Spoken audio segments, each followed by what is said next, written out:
Halo, salam sejahtera buat kita semua. Pada kesempatan kali ini, saya akan membahas tentang fase-fase pertumbuhan pada manusia.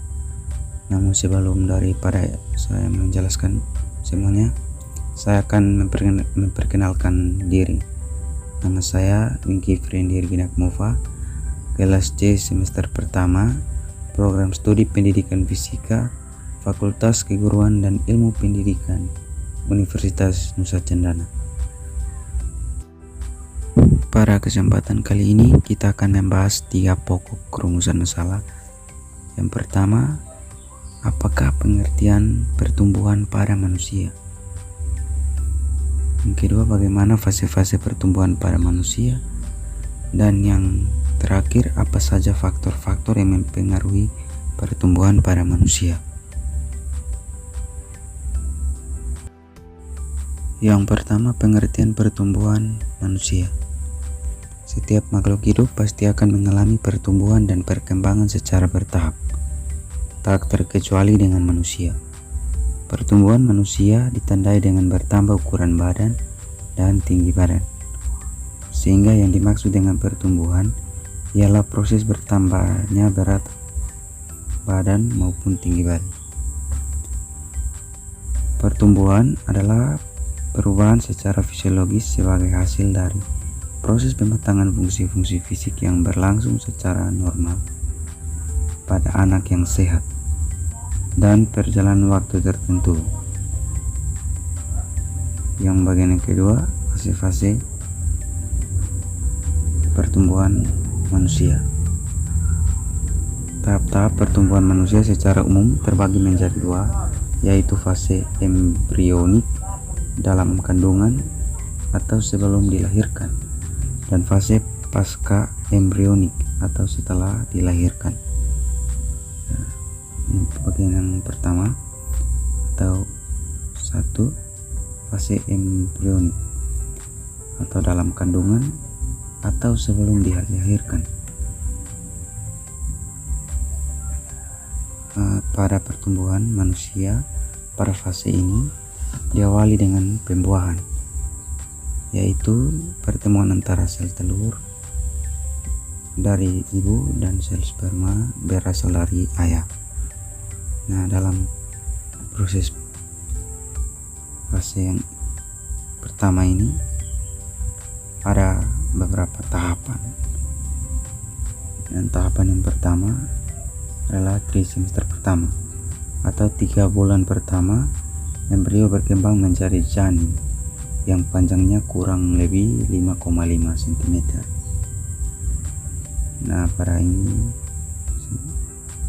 janin sudah berbentuk seperti manusia walaupun ukuran kepalanya sangat besar. Yang berikut adalah trimester kedua. Pada 3 bulan kedua, janin sudah semakin berkembang dan panjangnya sudah mencapai lebih kurang 19 cm.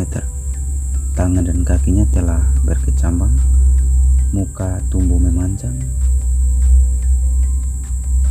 dan pada 3 bulan kedua ini detak jantung janin sudah mulai bisa dideteksi. Yang berikut trimester ketiga. Di 3 bulan ketiga terjadi pertumbuhan ukuran janin sangat cepat. Ukuran sudah proporsional seperti bayi. Nah, dimana ini pada tahap ini menjelang kelahiran itu panjang sudah mencapai sekitar 50 cm. Ya, dan pada tahap ini sudah siap untuk pada tahap-tahap akhir untuk dilahirkan. Yang kedua, fase pasca embrionik atau setelah dilahirkan. Nah, pada fase ini ada beberapa tahapan atau fase, yaitu yang pertama, balita.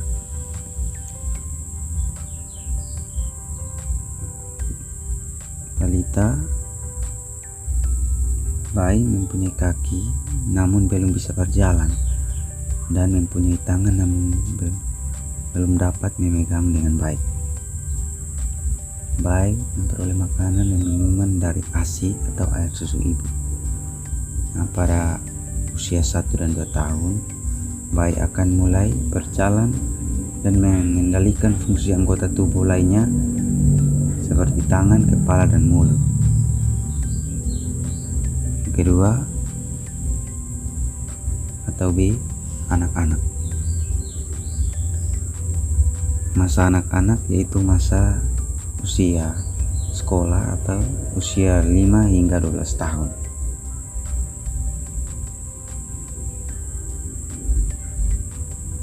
Nah, dalam periode ini pertumbuhan fisik mulai meningkat baik tinggi maupun berat badan, disertai dengan koordinasi otot-otot dan kemampuan mental. Beberapa anak dapat membaca angka dan huruf-huruf tertentu.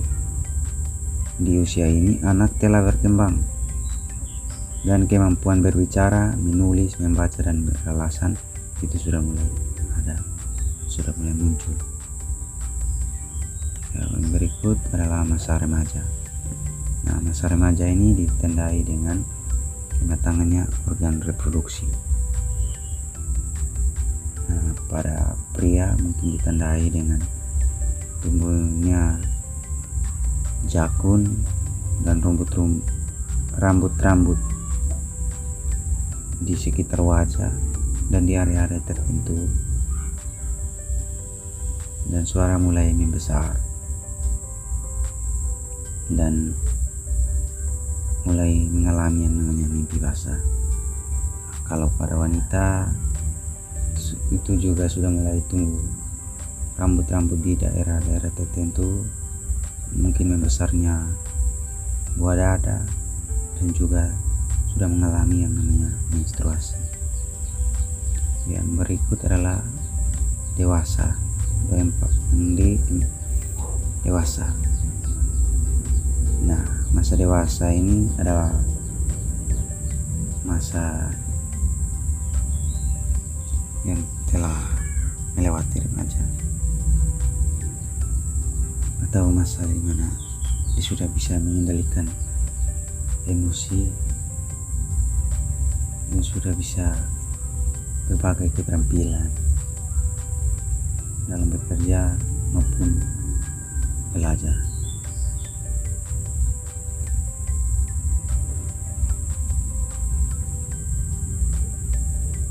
Berikut adalah masa tua. Masa tua adalah masa di mana telah melewati masa dewasa atau yang sering disebut dengan lansia, yaitu biasanya terjadi pada usia 60 tahun ke atas. Pada tahapan ini tubuh semakin rentan, wajah dan tangan mulai keriput, kesehatan menurun dan kecerdasan juga menurun. Bahkan pada usia lanjut atau lansia, orang lebih mudah lupa dan membutuhkan banyak istirahat, sehingga banyak menghabiskan waktunya untuk beristirahat. Yang berikut adalah C, faktor-faktor yang mempengaruhi pertumbuhan manusia. Adapun beberapa faktor yang mempengaruhi pertumbuhan seseorang. Yang pertama adalah faktor genetis atau keturunan. Nah, faktor keturunan ini lebih menekan pada aspek biologis yang dibawa melalui aliran darah dalam kromosom, sehingga faktor genetis cenderung bersifat statis yang merupakan predisposisi untuk mengarahkan pertumbuhan dan perkembangan. Atau sebagai contoh, jika seseorang memiliki orang tua yang postur tubuhnya tinggi, mungkin juga akan berpengaruh pada proses pertumbuhan si anak. Yang berikut adalah lingkungan. Nah, di sini lingkungan yaitu sebagai tempat dan kondisi sosial di mana individu tersebut bertumbuh dan berkembang. Nah, lingkungan memiliki peran besar bagi perubahan yang positif atau negatif pada individu. Hal ini sangat bergantung pada karakteristik lingkungan itu sendiri. Yang berikut adalah interaksionisme antara genetis dan lingkungan, atau perpaduan antara faktor genetis maupun faktor lingkungan, yang mengatakan bahwa perkembangan seseorang tidak akan maksimal kalau tidak mengandalkan salah satu faktor saja, ya, sehingga keduanya harus dipersatukan demi mengupayakan memaksimalkan perkembangan seseorang.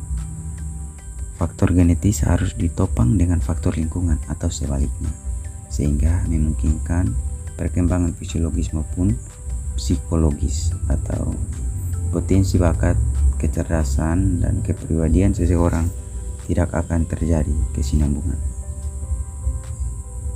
Baik, ini demikian